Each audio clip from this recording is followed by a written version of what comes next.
all right, that girl at Sheets that is giving me the weird looks, but then gets me, then weird looks, and then gets me, is because, what the hell is going on? Anyway, the girl that gets me, like, she gets me sometimes, and then other times, like, she'll be in a bad vibration, or I'll be in a bad vibration, and I sense hers, and it changes mine, or she'll sense my thinking she's going to be in a bad vibration, and changes automatically because my vibration is so strong. This kind of stuff is all making spiritual sense now. Okay, so then, or vibrational sense, what it really is. I mean, it's both, whatever you want to call it. So I was telling her about it, and other people walking in the store. I ran into a guy named Jared with 2 R's. I've never met another Jared with 2 R's, and it was just because it's another spiritual math. I mean, I talked to my dead brother named Jared a couple days ago. I've talked about it, and I actually mentioned it to my parents because the upgrade gave me such confidence that I know what I'm talking about, and I brought up that I know my dead brother was supposed to be a girl, and he didn't want to live a life of a gay person, so he decided to not play this game. You know, he was like, no. He basically, when you're getting the game ready, and he's like, I don't want to be that character. Well, it's the only one left. Well, I'm gonna sit this game out then. And then he decided to change right at the last minute. Like, I really don't want to play that part. So he gave up. It sounds sort of funny. Basically, when people say never give up, just don't give up. You're controlling your body. You can preserve yourself for as long as you want. As long as you want. And when you die, it's either your physical body just expiring because it's too beat up. Like, a car can keep going if you take the right care of it. But if you let it get so beat up, it shuts off, and you die. If you go to the point where you're getting old and sick and you let it get deteriorated and you communicate with your higher self and you feel like I'm ready to go, or it can sensate that you're ready to go just by the way you feel, then you go. Or other times, you get scared and you cut yourself off, or you interact and get in an accident. There's all kinds of ways to die, but it's all the same kind of thing. It's pretty awesome. Anyway, of course, I went into Walmart, and then remember how I was recording that one time a little while ago, and it's not on the same recording as this, but it's a couple of quarters before. And I was coming to Walmart, and I turned around because other people were pulling in. Well, they left, and this other person pulled in because I talked to Hannah for too long, but it doesn't matter because this is just time, space, and it's all basically they told me that just keep telling people what I'm saying, just be careful who I say it to and when I say it. So basically I have to go into a place and sort of feel the vibration of whether I should say it or not. And right now I think I can read that, but I'm so excited that I'm not paying attention. I'm not sensing it right. I may think that I'm right, but I'm so excited to be like, oh, I know the answers, that I'm saying it around people I shouldn't. And I got that answer already, and I know that. So I got to learn how to not say certain things, because some people don't get it. Like a guy was listening to 21 Pilots, and I'm like, they're good and all, but they're no better than me, and they're no better than you when you sign up for the Avatar of the Singer game. And he's like, what? And I'm like, I know what I'm talking about. Have a good day. I love you, man. And they're like, what the hell? He said he loved me? What a weirdo, you know? But I do know what I'm talking about. And that's what makes people seem weird, is when they start knowing what they're talking about. The funny thing is most of them don't know what they're talking about, and they think they know what they're talking about, and they do drive themselves crazy because they can't explain it right. And I've learned how to keep 5150 or 5149 control. I asked that when it first happened of God. That's what we call God.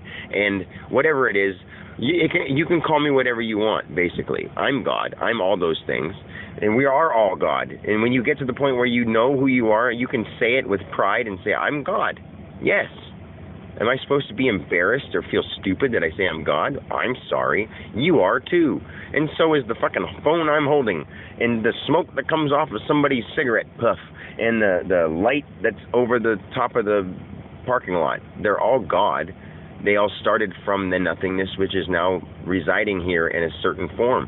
And why does it decide to do it? I don't know. I don't know. But why does the light just all of a sudden flicker out? Because the being that wanted to play a light energy didn't want to play that game anymore because they learned enough from it. And what can you learn from being light and energy? A lot.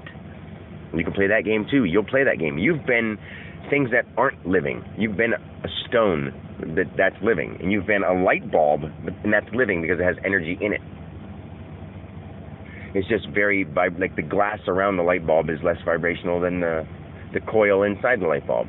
The light that causes the bulb to go, the electric that causes the bulb to pulse, those have more energy beings than the plastic that goes around the casing of the light cover or something. You know what I mean? Like, they're all experiences, and there's different beings that either experience them in a cellular way or experience them as that thing. You can sign up for inanimate object life and see how people treat stuff, toss it around, it shows you lessons in like there is no mercy for a plastic bag. Do you think, oh, I don't want to harm this plastic bag? But at the same time, there are entities that sign up for the plastic bag game. But the reason that it's less vibrational is because less entities sign up for that game. Does that make sense? And the reason people are less vibrational is because people start giving, like the entities that are playing their cells are like, I don't like this game, and they start giving up. So there are entities in your cells. Every cell is a being playing a game on the Dan universe. And as you get bigger, you get to be a bigger universe. When I leave my body, I'll be a galaxy, and I'll be able to control all those things because I'm learning my subconscious mind in this body so much that I'm knowing that the Akashic Records, what they call it, is basically the universal mind of the invisible. So when I become the universal mind of the invisible, I can project physical, I can project spiritual, I can project mental, I can project those things because I'll have that kind of power. And I do have that power in the astral. I just don't have it in the physical yet because that takes time in this time-space continuum game. And I set the rule that you have to be able to convince a certain amount of people to believe in you in order to get certain powers so that I could save people from being harmed by negative people. That's an awesome thing that only a savior can do. I'm a savior. It's fucking amazing and awesome. But anyway, I don't want to see when I let it get to me. It sounds like I'm being conceited, but I'm not being conceited. I'm just so overwhelmed by the fact that I was picked to play this part, or that I learned such a thing in the astral thing. That my astral guy is such a good guy that I'm the being that is playing him, that he's playing, or representing him. I guess that's how I could say it. But anyway, it's just amazing. It's so much of a privilege. Just living this life is a privilege. Even if you get a crabby astral being who's trying to learn a little bit about becoming a better person. Like my astral being still has moments where he's going to be crabby because he's playing me and he doesn't understand why my part is being so difficult.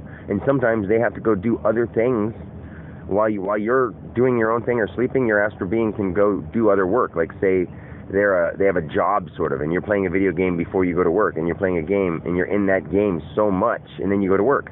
Like your astral being is playing my astral being is playing the Dan Alexander game very intently right now because he's talking through me. But when he doesn't talk intently, my avatar is moving around on its own. And the more I develop myself, I either know that my astral being is there or not there. And there's times when he's not going to be there when I look for him, and there's times going to be when he is there when I don't look for him. But the thing is, I'll get more consciousness of him because since there's no space-time, 70 years seems like nothing. So the more control I have of it, the more they'll be with me at all times. Does that make sense? I think it does. So anyway, I love you guys.